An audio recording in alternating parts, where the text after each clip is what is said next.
ನಾಳೆ ಬೆಂಗಳೂರಿನ ಹಲವೆಡೆ ವಿದ್ಯುತ್ ವ್ಯತ್ಯಯ ಉಂಟಾಗುವ ಸಾಧ್ಯತೆ ಇದೆ. ಬೆಳಗ್ಗೆ 10 ಗಂಟೆಯಿಂದ ಸಂಜೆ 5 ಗಂಟೆಯವರೆಗೆ ವಿದ್ಯುತ್ ವ್ಯತ್ಯಯ ಉಂಟಾಗುವ ಸಾಧ್ಯತೆ ಇದೆ ಅಂತ ಹೇಳಲಾಗ್ತಾ ಇದೆ. ಇನ್ನು ಬ್ರೆಂಟನ್ ರಸ್ತೆ, ಶೋಭಾ ಪಾಲ್, ICICI bank, ITC hotel, Sobha Indraprastha apartment, Global Mall ಸೇರಿದಂತೆ ಹಲವೆಡೆ ವಿದ್ಯುತ್ ವ್ಯತ್ಯಯ ಉಂಟಾಗಲಿದೆ.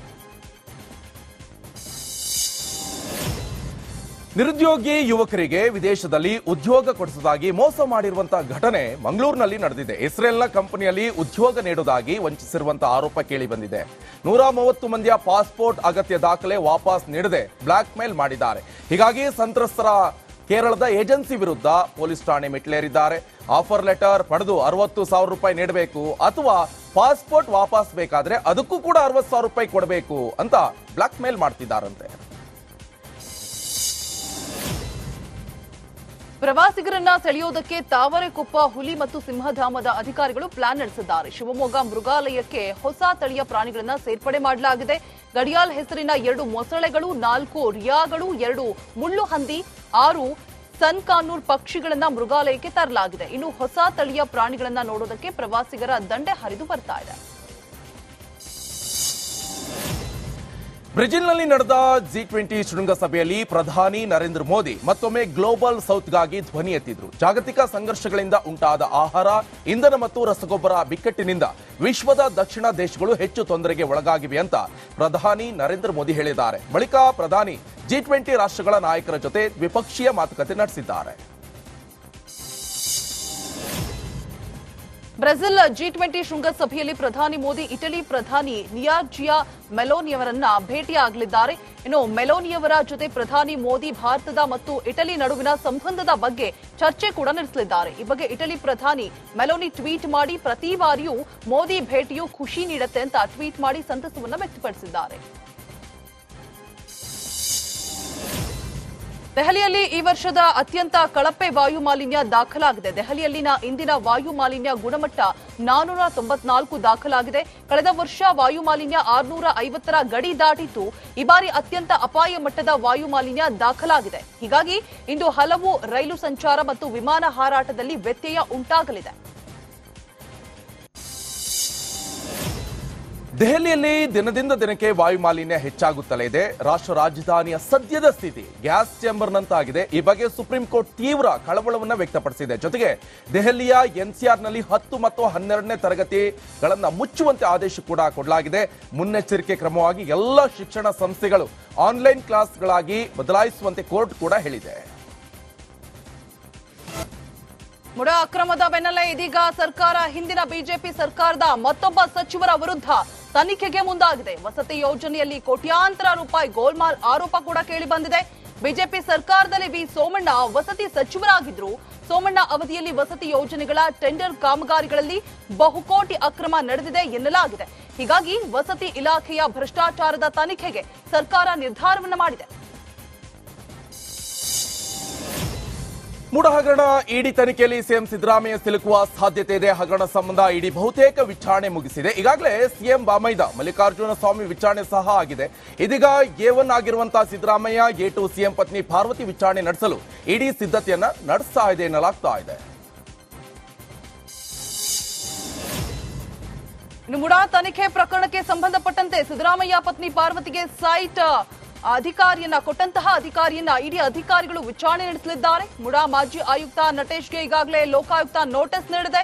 ಹೀಗಾಗಿ ಮೈಸೂರು ಲೋಕಾಯುಕ್ತ ಕಚೇರಿಯಲ್ಲಿ ಇಂದು ವಿಚಾರಣೆ ಕೂಡ ನಡೆಯಲಿದೆ. ಇದೇ ಸಂದರ್ಭದಲ್ಲಿ ವಿಚಾರಣೆಗೆ ಹಾಜರಾಗಿರುವಂತಹ ಇದೇ ವಿಚಾರಕ್ಕೆ ಸಂಬಂಧಪಟ್ಟಂತಹ ರಿಪಬ್ಲಿಕ್ ಕನ್ನಡಕ್ಕೆ ದೂರದಾರ ಸ್ನೇಹಮಯಿ ಕೃಷ್ಣ ರಿಯಾಕ್ಟ್ ಮಾಡಿದ್ದಾರೆ. ಲೋಕಾಯುಕ್ತ ಸಂಸ್ಥೆಯ ಬಗ್ಗೆ ನಂಬಿಕೆ ಇದೆ, ಆದರೆ ಅಧಿಕಾರಿಗಳ ಮೇಲೆ ನಂಬಿಕೆ ಇಲ್ಲ. 5,000 10,000 ಪಡೆಯೋರನ್ನ ವಶಕ್ಕೆ ಪಡಿತಾರೆ. 100 ಕೋಟಿ ಲೂಟಿ ಹೊಡೆದಿದ್ದಾರೆ, ಅವ್ರನ್ನ ಯಾಕೆ ಬಂಧಿಸಿಲ್ಲ ಅಂತ ಪ್ರಶ್ನೆ ಮಾಡಿದ್ದಾರೆ. ಇನ್ನು ನಟೇಶ್ ಅವರನ್ನ ವಶಕ್ಕೆ ಪಡೆದು ವಿಚಾರಣೆ ಮಾಡಬೇಕು. ಲೋಕಾಯುಕ್ತದಲ್ಲಿ ಮಿಸ್ ಆದ್ರು, ಇಡಿ ಹಾಗೆ ಸಿಬಿಐಯಲ್ಲಿ ಮಿಸ್ ಆಗಲು ಸಾಧ್ಯವೇ ಇಲ್ಲ ಅಂತ ಹೇಳಿದ್ರು.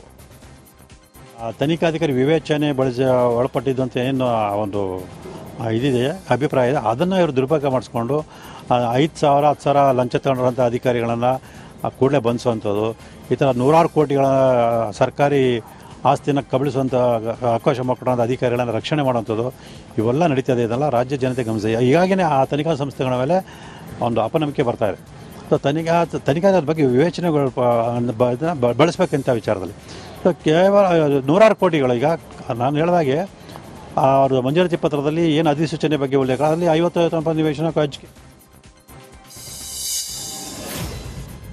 ಇದು ರಾಜ್ಯ ಸರ್ಕಾರದ ಬಿಗ್ ಎಕ್ಸ್ಕ್ಲೂಸಿವ್ ಸುದ್ದಿಯಾಗಿದೆ. ಸಿಎಂರನ್ನ ಕೆಳಗಿಳಿಸೋದಕ್ಕೆ ಸ್ವಪಕ್ಷದಲ್ಲೇ ಪ್ಲಾನ್ ರೆಡಿ ಆಗಿದೆ ಅಂತ ಸಚಿವ ವಿ ಸೋಮಣ್ಣ ಸ್ಫೋಟಕ ಹೇಳಿಕೆ ನೀಡಿದ್ದಾರೆ. ಸಿದ್ದರಾಮಯ್ಯರನ್ನ ಕತ್ತಲ ಕೋಣೆಯಲ್ಲಿ ಇಟ್ಟಿದ್ದಾರೆ. ಅವರನ್ನ ಕಾಂಗ್ರೆಸ್ನವರು ಪಂಜರದ ಗಿಳಿಯನ್ನಾಗಿ ಇಟ್ಟಿದ್ದಾರೆ. ಸಿದ್ದರಾಮಯ್ಯನ ತೆಗೆಯೋದಕ್ಕೆ ಸ್ಕೀಮ್ ಮಾಡಿದ್ದಾರೆ. ಅವರು ನನಗೆ ಸ್ನೇಹಿತರು, ಅವರಿಗೆ ಮಾತು ಕಮ್ಮಿ ಮಾಡಿ ಎಂದಿದ್ದೇನೆ ಅಂತ ಹೇಳಿದ್ದಾರೆ. ತೆಗಿಬೇಕು ಸಿದ್ದರಾಮಯ್ಯನವ್ರಿಗಂತ ಪೂರ್ತಿ ಅದಕ್ಕೆ ಕಂಪ್ಲೀಟ್ ಸ್ಕೀಮ್ ಮಾಡ್ತಾ ಇರೋರು ಕಾಂಗ್ರೆಸ್ನವರು. ಸಿದ್ದರಾಮಯ್ಯನವ್ರಿಗೆ ಏನು ಗೊತ್ತು? ಸಿದ್ದರಾಮಯ್ಯನವ್ರಿಗೆ ಒಳ್ಳೆಯವ್ರ ಬಗ್ಗೆ ಬೈಯೋದು ಗೊತ್ತು ಅಷ್ಟೇ. ಪೂರ್ತಿ ಸ್ಕೀಮ್ ಆಗ್ತಾ ಇರೋದೇ ಕಾಂಗ್ರೆಸ್ನವರಿಂದ. ಸಿದ್ದರಾಮಯ್ಯನವ್ರನ್ನ ಕತ್ಲೆ ಕೊಂಡಿಟ್ಟಿರೋರು ಕಾಂಗ್ರೆಸ್ನವರೇ, ಪಂಜರದ ಗಿಳಿ ಮಾಡಿರೋರು ಕಾಂಗ್ರೆಸ್ನವರು. ಇನ್ನು ಕಾಂಗ್ರೆಸ್ನಲ್ಲಿ ಸಚಿವ ಸ್ಥಾನದ ವಾರ್ ಮತ್ತೆ ಭುಗಿಲೆದ್ದಿದೆ. ಮಂತ್ರಿಗಿರಿ ಸಿಗದಿದ್ದಕ್ಕೆ ಹಿರಿಯ ಶಾಸಕ ಪಿಎಂ ನರೇಂದ್ರ ಸ್ವಾಮಿ ಸಿಡಿಮಿಡಿಕೊಂಡಿದ್ದಾರೆ. ಮಂಡ್ಯದಲ್ಲಿ ಈ ಬಗ್ಗೆ ಮಾತನಾಡಿದವರು, ಸಚಿವ ಸ್ಥಾನ ಬೇಡಿಕೆಯಲ್ಲ, ಅದು ನನ್ನ ಹಕ್ಕು. ಸಂಪುಟ ಪುನರಚನೆ ವೇಳೆ ಸಚಿವ ಸ್ಥಾನ ದಕ್ಕಿಸಿಕೊಳ್ತೇನೆ ಅಂತ ಶಪಥ ಮಾಡಿದರು. ನಾನು ಕೇಳ್ತಾ ಇದ್ದೀನಿ, ನಮ್ಮ ಹೈಕಮಾಂಡ್ ಯಾವಾಗ ತೀರ್ಮಾನ ಮಾಡುತ್ತಾ ಅವಾಗ. ಅಲ್ಲ ಸರ್, ಹೇಳಿದ್ರಿ MP ಚುನಾವಣೆ ಆದ ನಂತರ ನಾನು ಮಂತ್ರಿ ಆಗ್ತೀನಿ ಅಂತ ಹೇಳಿದ್ರಿ. ನಾನು ಹೇಳಿದ್ದು ಮುಖ್ಯಮಂತ್ರಿಗಳು ನನ್ನ ಕ್ಷೇತ್ರದಲ್ಲಿ ಭಾಷಣದಲ್ಲಿ 2-3 ಬಾರಿ ಹೇಳಿದ್ದನ್ನು ನೀವೇ ನೋಡಿದಿರಿ. ಆ ಮಾತನ್ನು ನಾನು ಪುನರುಚ್ಚಾರ ಮಾಡಿದ್ದೇನೆ ಹೊರತು ಅವ್ರಿಗೂ ಹೈಕಮಾಂಡ್ ಒಪ್ಪಿಗೆ ಇಲ್ದೇ ಅವರೇ ನಿರ್ಧಾರ ತಗೊಳ್ಳೋದಕ್ಕೆ ನಮ್ಮ ಪಕ್ಷದಲ್ಲಿ ಅವಕಾಶ ಇಲ್ಲ. ಬೇಡಿಕೆ ಅಲ್ಲ, ನನ್ನ ಹಕ್ಕು ಅದು. ನಾನು I am the senior most in the Mandya. ಇವತ್ತಿನ ಮಟ್ಟಿಗೆ ನೀವು ಹೇಳಿ, ಯಾರು ಸೀನಿಯರ್ ಕಾಂಗ್ರೆಸ್ ಅಲ್ಲಿ? ಹಕ್ಕು ಕೇಳಿದಿರಾ ಸರ್? ಯಾರು ಸೀನಿಯರ್ ಕಾಂಗ್ರೆಸ್ ಹೇಳಿ? ಕಾಂಗ್ರೆಸ್ ಕಟ್ಟಿದವರು ಯಾರು ಹೇಳಿ? ಇವತ್ತಿಗೆ ನನಗೆ ಹಕ್ಕಿಲ್ವಾ? ನನಗೆ ಯೋಗ್ಯತೆ ಇಲ್ವಾ? ಅರ್ಹತೆ ಇಲ್ವಾ? ಸೀನಿಯಾರಿಟಿ ಇಲ್ವಾ? NSU ಇಂದ ಬೆಳೆದಿದ್ದೀನಿ, ವಿದ್ಯಾರ್ಥಿ ದಶೆಯಿಂದ ಕಾಂಗ್ರೆಸ್ ಕಟ್ತವ್ ನಾನು. ಇವತ್ತಿನ ಮಟ್ಟಿಗೆ ಆ ಪ್ರಶ್ನೆನ ಎತ್ತಕ್ಕೆ ಈ ಕರ್ನಾಟಕದ ಕಾಂಗ್ರೆಸ್ನಲ್ಲೇ ಬಹಳ ಜನಕ್ಕೆ ಅದಕ್ಕೆ. ಬಡವರ ಅನ್ನಕ್ಕೆ ಸಿದ್ದರಾಮಯ್ಯ ಸರ್ಕಾರ ಕೊಕ್ಕೆ ಹಾಕೋದಕ್ಕೆ ಮುಂದಾಗಿದೆ. ಈಗಾಗಲೇ ಸರ್ಕಾರ ವಿಜಯನಗರದಲ್ಲಿ ಬಡವರ ರೇಷನ್ ಕಾರ್ಡ್ ಕ್ಯಾನ್ಸಲ್ ಮಾಡಿದೆ. ಈ ಬಗ್ಗೆ ಮಹಿಳೆ ರಾಜಕುಮಾರಿ ರಿಪಬ್ಲಿಕ್ ಕನ್ನಡ ಮುಂದೆ ಅಳಲನ್ನ ತೋಡ್ಕೊಂಡಿದ್ದಾರೆ. ನಾವು ಮನೆ ಕೆಲಸ ಮಾಡಿಕೊಂಡು ಜೀವನವನ್ನ ನಡೆಸೋದು, ನಮಗೆ ಊಟಕ್ಕೆ ಪಡಿತರ ಚೀಟಿಯೇ ಮೂಲವಾಗಿತ್ತು. ಆದ್ರೆ ಸರ್ಕಾರ ನಮ್ಮ ರೇಷನ್ ಕಾರ್ಡ್ ರದ್ದು ಮಾಡಿದೆ. ಇದರಿಂದ ನಮಗೆ ಒಂದೊತ್ತಿನ ಊಟಕ್ಕೂ ಕೂಡ ಅನ್ನವಿಲ್ಲದ ಪರಿಸ್ಥಿತಿ ನಿರ್ಮಾಣವಾಗಿದೆ ಅಂತ ತಮ್ಮ ಅಳಲನ್ನ ತೋಡ್ಕೊಂಡಿದ್ದಾರೆ. ಇನ್ನು ಬೀದರ್ ಜಿಲ್ಲೆಯಲ್ಲೂ ಕೂಡ 25ಕ್ಕೂ ಅಧಿಕ ಕುಟುಂಬಸ್ಥರ ರೇಷನ್ ಕಾರ್ಡ್ ರದ್ದಾಗಿದೆ. ಏಕಾಏಕಿ ಕಂಗೆಟಿ ಗ್ರಾಮದಲ್ಲಿನ ಜನರ ಕಾರ್ಡ್ ರದ್ದಾಗಿದ್ದಕ್ಕೆ ಜನರು ಕಂಗಾಲಾಗಿ ಹೋಗಿದ್ದಾರೆ. ಕಂಗಟಿ ಗ್ರಾಮದ ವೃದ್ಧೆ ಸೈದಮ್ಕ BPL ಕಾರ್ಡ್ ರದ್ದಾಗಿರೋದಕ್ಕೆ ನಿಮ್ಮ ರಿಪಬ್ಲಿಕ್ ಕನ್ನಡದ ಮುಂದೆ ಕಣ್ಣೀರು ಹಾಕಿದ್ದಾರೆ. ಮಾಡ್ಕೊಡ್ರಿ, ನಮಗೆ 4 ವರ್ಷ ಆಯ್ತು, ನಮಗೆ ರ್ಯಾಷನ್ನೇ ಇಲ್ಲಪ್ಪ. ಒಟ್ಟು ಜರೂರಿ ಅದ. ಸಣ್ಣ ಸಣ್ಣ ಮಕ್ಕಳಾರ ನೋಡಿರಲ್ಲ, ಅವ್ರ ಕೆಲಸ ಮಾಡಿ ತಂದ್ರೆ ಹೊಟ್ಟಿ ತೋಲ್ ಹೈರಾಣ ಆಗ್ಲತ್ತದ ಸಾಬ್ರೆ ನಮಗೆ. ಹಾಂ, ಜರೂರಿನೇ ಅದ. ಏನಾರ ಒಂದು 10 ಸರ್ತಿ ತಿರುಗಿದೇರಿ. ಏನಂತಾರ, ಅವ್ರಿಗೆ ಕರ್ಕೊಂಡ್ ಬಾ, ಇವ್ರಿಗೆ ಕರ್ಕೊಂಡ್ ಬಾ ಅಂದ್ರು. ಅವ್ರಿಗೆ ಕರ್ಕೊಂಡ್ ಬಾ, ಇವ್ರಿಗೆ ಕರ್ಕೊಂಡ್ ಬಾ ಅಂದ್ರು. ಒಬ್ರು ಸಿಕ್ಕರು, ಒಬ್ರು ಸಿಗಲ್ದಂಗೆ ಕೆಲಸಕ್ಕೆ ಹೋಗಿ ಈ ಪಾರ್ಗಳು ಇಲ್ಲ, ಅಕ್ಕಿಲ್ರಿ.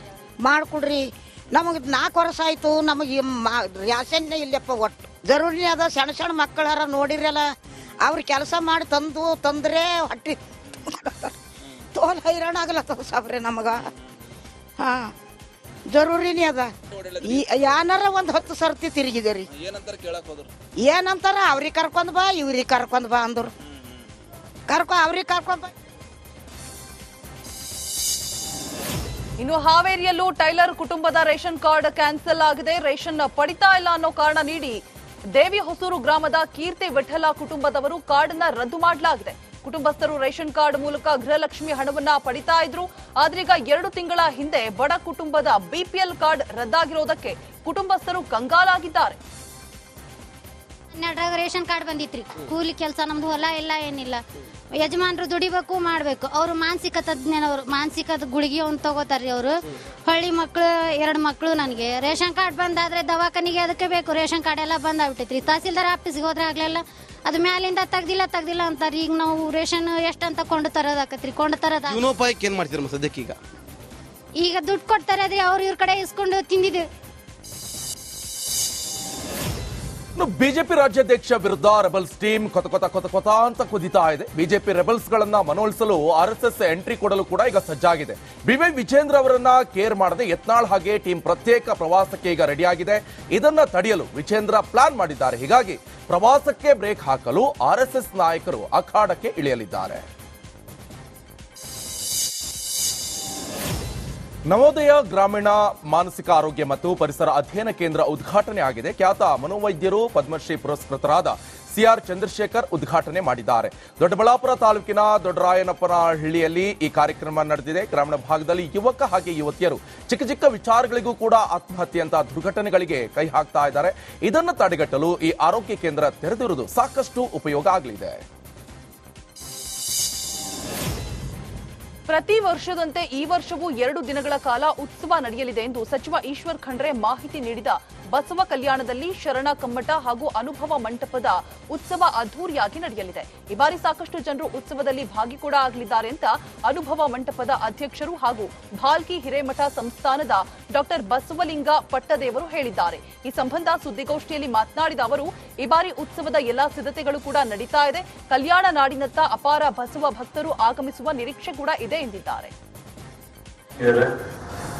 ತಮ್ಮೆಲ್ಲರಿಗೆ ತಿಳಿದಿರುವಂತೆ ಪ್ರತಿ ವರ್ಷದಂತೆ ಸುಮಾರು 45 ವರ್ಷದಿಂದ ನಿರಂತರವಾಗಿ ಇವತ್ತು ವಿಶ್ವಗುರು ಬಸವಣ್ಣನವರ ಕಾರ್ಯಕ್ಷೇತ್ರವಾದಂತಹ ಬಸವ ಕಲ್ಯಾಣದಲ್ಲಿ ನಮ್ಮೆಲ್ಲರ ಅಚ್ಚುಮೆಚ್ಚಿನ ನಡೆದಾಡುವ ದೇವರೆಂದೇ ಪ್ರಖ್ಯಾತಿ ಪಡೆದಂತ ಪರಂ ಪೂಜ್ಯ ಚನ್ನಬಸವಪಟ್ಟ ದೇವರ ಸದಾಶಯದ ಮೇರೆಗೆ ಅವರು ಪ್ರಾರಂಭ ಮಾಡಿದಂಥದ್ದು ಈ ಶರಣ ಕಮ್ಮಟ ಅನುಭವ ಮಂಟಪದ ಉತ್ಸವದ 45ನೆಯ ಒಂದು ಕಾರ್ಯಕ್ರಮ ಇದೇ ತಿಂಗಳು 23 ಮತ್ತು 24ನೇ ತಾರೀಕಿನಂದು ಅನುಭವ ಮಂಟಪದ ಆವರಣದಲ್ಲಿ ಜರುಗಿದೆ.